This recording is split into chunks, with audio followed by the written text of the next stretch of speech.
Today in Cannabis News, researchers in Switzerland published an analysis on the effects on vehicle driving abilities after consuming CBD-rich cannabis.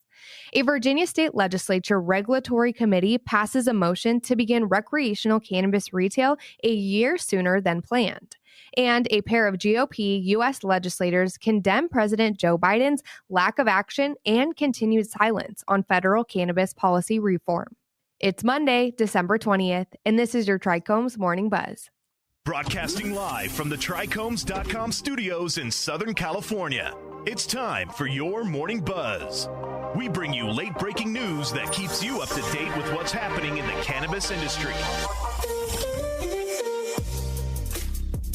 First up, even though all of the research participants surpassed the regulatory limits for THC in their bloodstream, a recent analysis conducted in Switzerland discovered no significant impact on vehicle operating abilities and no impacts on physiological parameters following the consumption of cannabis high in CBD levels. A joint with 500 milligrams of tobacco and either 500 milligrams of CBD or 500 milligrams of an herbal blend placebo with no nicotine and no cannabinoids was given to all 33 subjects in the preliminary study. The scientists then utilized a variety of commonly used DUI exams. There were no considerable variations in reaction speed, sensory motor rates, anxiety symptoms, or attention capacity among those who smoked CBD-rich cannabis and those who smoked the placebo. The purpose of the current study was to inform recommendations for warnings on tobacco substitute products containing CBD-rich marijuana and to provide information for drivers regarding the possible risks of consuming CBD-rich marijuana, said the analyst with the University of Bern's Institute of Forensic Medicine. To the best of our knowledge, the current study is one of the first to investigate the potential impact of smoking CBD-rich marijuana for road safety. Next up, a Virginia State Legislature Cannabis Regulatory Committee passed a motion to enable recreational cannabis commerce to begin in January 2023, a year sooner than the statewide legalization statute that was approved previously this year.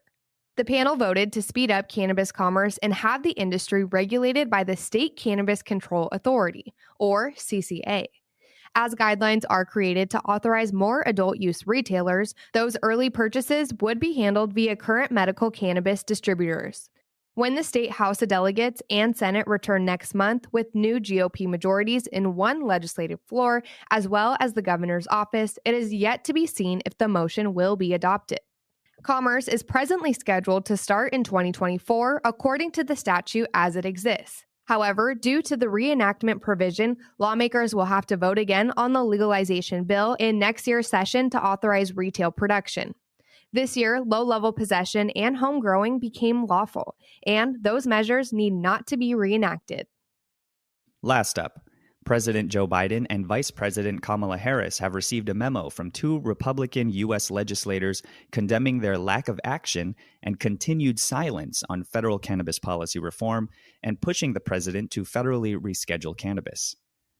The Congressional Cannabis Caucus's co-chairs, Representatives Dave Joyce and Don Young, originally urged that President Biden make efforts to reschedule cannabis within the Controlled Substances Act in July.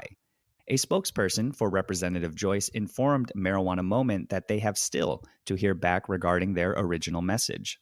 The latest memo addresses the Schedule I status of cannabis, which creates significant research restrictions and continues to thwart the treatment of a wide range of patients, including those suffering from cancer as well as veterans with post-traumatic stress disorder, to those living with multiple sclerosis and seizure disorders.